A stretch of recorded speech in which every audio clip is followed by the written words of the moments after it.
Now we're gonna go back to Deep Madness. Deep Madness did a second printing Kickstarter, and I'm really glad they did because there's a lot of really cool stuff in that Kickstarter that I just could not afford. And because they re-released it with some new stuff, I was able to get some of the older stuff and some new monsters.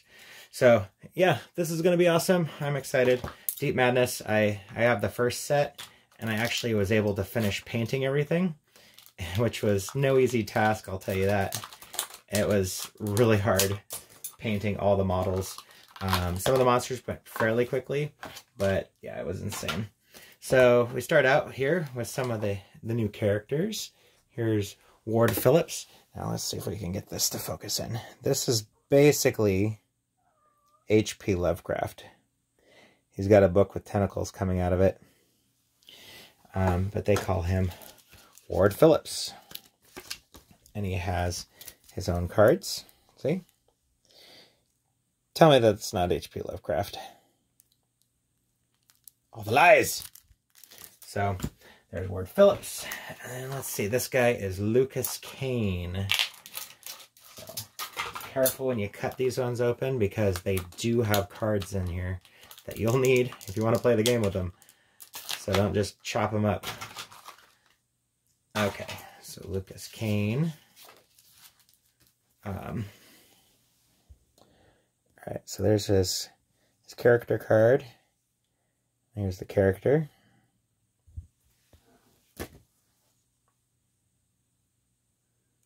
So pretty interesting dude. Now there is a lot of detail. I'm trying to get this camera to really focus on the detail. Yeah, there's a lot of detail on this guy. Now the detail on the faces, you're not going to be able to like paint their eyes in if you're going to paint these.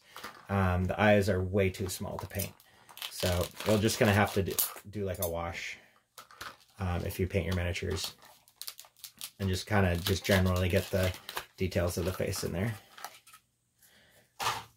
This is John Murdoch.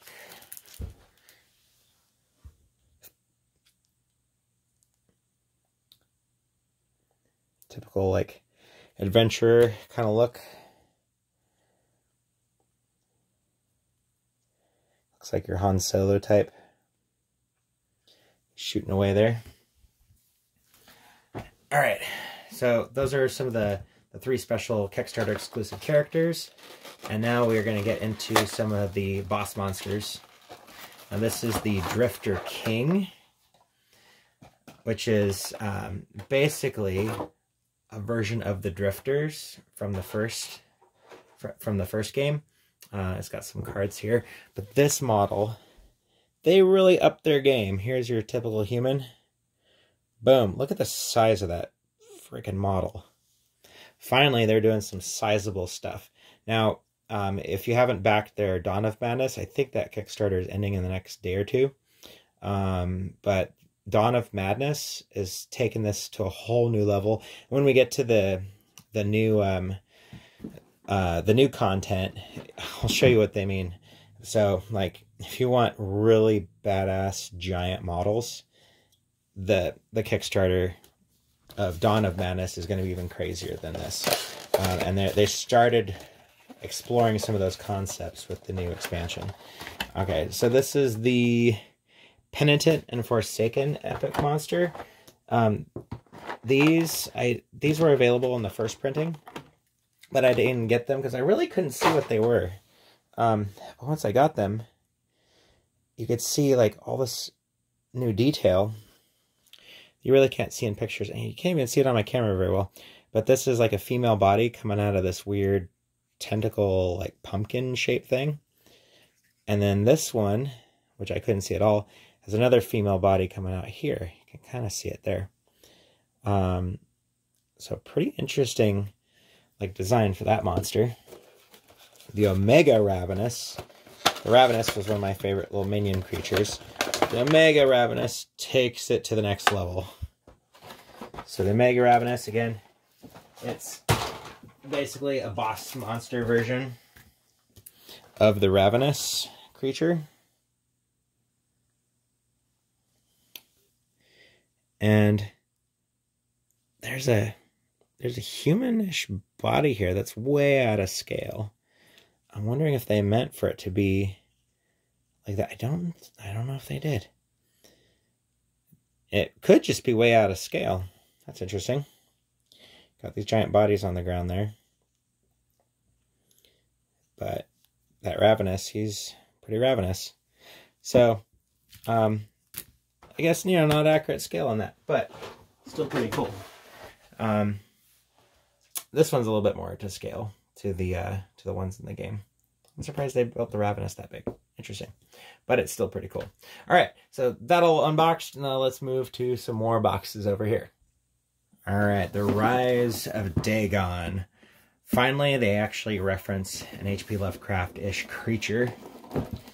This game takes a very good steps to avoid using the Lovecraft names for the creatures, but they're obviously inspired by Lovecraft. They have different names for them, which I guess I found out later that that the rights for H.P. Lovecraft stuff is not public domain yet. It will be in like 12 years, but whoever has the rights for those ain't giving it up yet. If you want to find out more about the rights to H.P. Lovecraft stuff, I guess you have to go look that up on YouTube. Okay, so here we have this really cool tile here. I'm going to see if I can carefully open this up.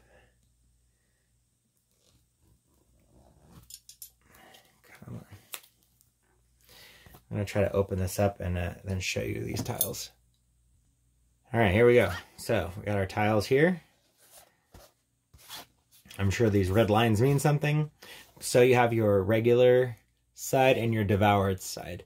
Now during the game, these tiles start flipping over and get devoured by the madness as the world kind of transforms and changes. And more tiles. These corridors, devoured and not devoured. There's some interesting Persian rugs there. I wonder what's going on there. All right, now we get into the characters. And I'm gonna open these two here. All right, so Meredith and Reagan. Oh, she looks like a cultist. You got a deep one. You got your Hydra. Shadow of Filth. Dagon. And a bunch of other stuff. I guess you can get away with Dagon because that's actually a deity from mythology. That goes back a long time. Alright, so here we go. Here's all the monsters. Now these deep ones aren't your typical fish folk. In fact, the Dagon in here isn't your typical Dagon that you usually see in Lovecraftian art. Alright, so we got this monster here.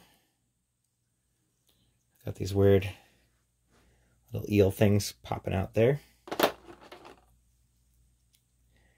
This is one of your deep ones. It's kind of fishy-ish. Fishy-ish. Not too much. Now this one's got a tail.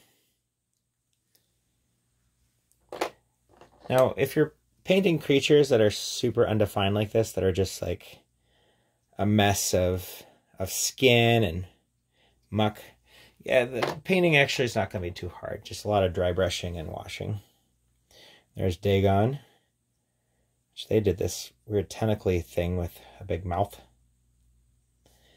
And then you got two new characters here. You got your little cultist girl here. Looks like she's going to stab herself in the face. And you have this character right here.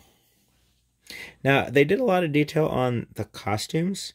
The faces are super undefined and the bases are really thin. So that's my only criticism on that, is that the bases are fairly thin and the definition is not really there. But they changed that in the future. So I'm going to show you the next box, the Oracle Betrayal. So honestly, the Dagon pack, I just wanted that because it said Dagon on it. I wasn't too impressed by those miniatures. But it's probably a cool expansion regardless. So here's the Oracle's Betrayal, and I'm excited about the miniatures in this, and I'll show you. Got some tokens. Looks like we got little girls get lost in here. Here we go. More shrink wrap tiles. Let me open this and I'll be back. Okay, I got the shrink wrap off. So some more tile sections. They're devoured and not devoured. Looks like some sort of Frankensteinish laboratory there. That's never a good sign. Some med labby kind of stuff. Again, lots of really small detail you're not really going to see very well from far away, but they went for a more realistic look, which is still pretty cool and thematic. So even for role-playing games, these would be cool. So there's a Hannibal Lecter looking guy, Clarence. Got Hannah. Kind of reminds me of Newt from Aliens, because the way her trousers are kind of hanging there. Uh-oh, we have a victim. That's going to make you the victim. A collector. A dissected. William. A couple Williams there. And that's the new stuff for this. So now we're getting into the monsters. Wow! Okay. So we have... This looks like probably the dissected there. That monster is not very nice. Oh, hey, I figured out how to focus my camera. Yay. So there's one of the monsters. Here's some of the collectors, it looks like. Those guys are very Bioshock looking. Here's my favorite model. This is the one I really wanted. Look at that guy. This weird little brain thing. His wheelchair. A lot of these games have wheelchair guys in them. That's kind of cool. Is this the victim? This headless Lovecraftian monstrosity. A couple of different sculpts on that guy. So a whole bunch of those. And then we got our evil doctor guy.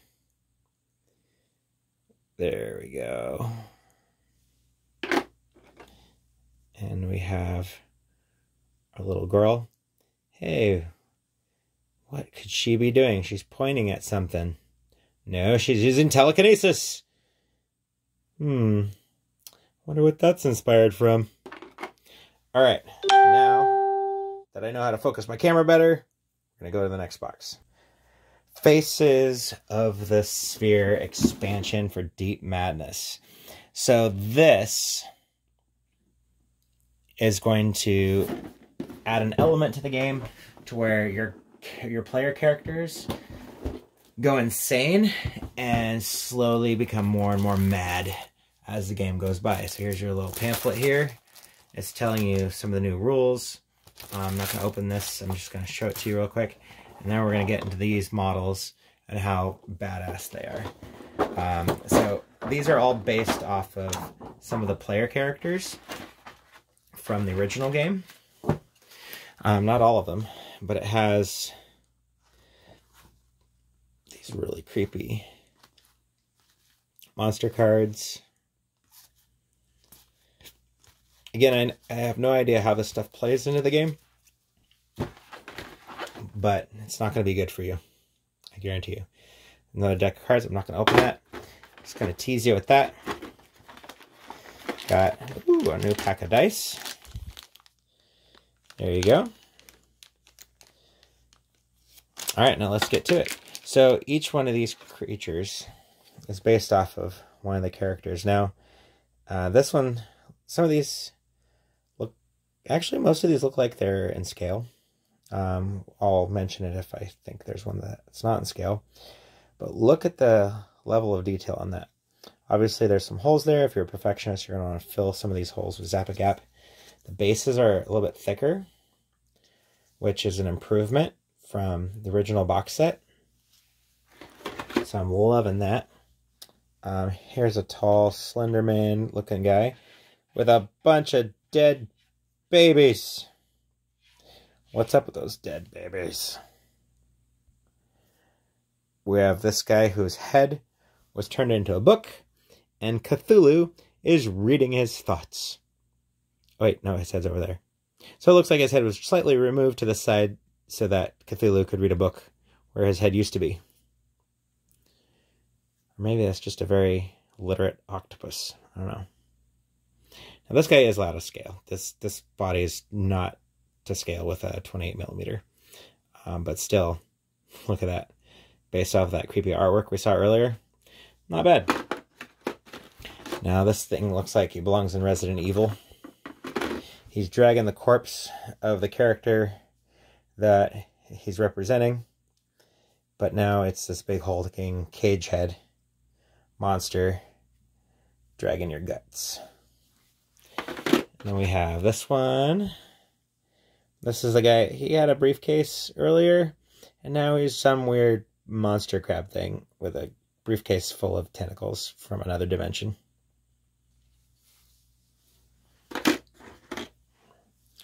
Alright, there's this guy. This guy reminds me of the character from Deep Space.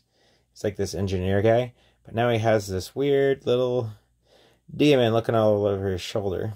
Kind of reminds me of Death Note kind of demon. And oh, it's a she, and she is being influencing with her tentacle floor pads. I don't know what I'm saying. All right, here we go. Here's somebody doing yoga. This reminds me of The Thing from Another World. Which is badass. Another reason why I got this whole game system, because all the monsters look very much inspired by The Thing from Another World. Like if you turn around and your friend suddenly looks like this and he's trying to eat you, yeah, I'd be scared. It's just busting out. And then one of the most crazy, insane ones. She's spitting hands at you. This is a huge head model. Doesn't really make sense, but when you're going insane, nothing will. But if this thing came at you, at least you'll get a lot of good high fives out of it before you die. So, Faces of the Sphere. Now, from what I've heard, the new Dawn of Madness, a lot of the characters actually go through 3 or more transformation stages as they slowly descend into madness. Pretty cool. Dimension Games, thank you for creating such a really creepy product. And I played a little bit, really kind of struggled through the first game of Deep Madness. I like it. I think it's one of those crunchy rule systems that you really have to play to understand. So hopefully with more playthroughs, I'll understand it more. But the narrative of this is definitely creepy, and it's really challenging. And if you like Lovecraft, if you like The Thing from Another World, any of that kind of stuff, anything to do with madness, this is a pretty decent game with some really cool miniatures that you could use for Call of Cthulhu or anything outside of this as well. But yeah, pretty cool. So I hope you enjoyed that unboxing video, and I will see you at the next one.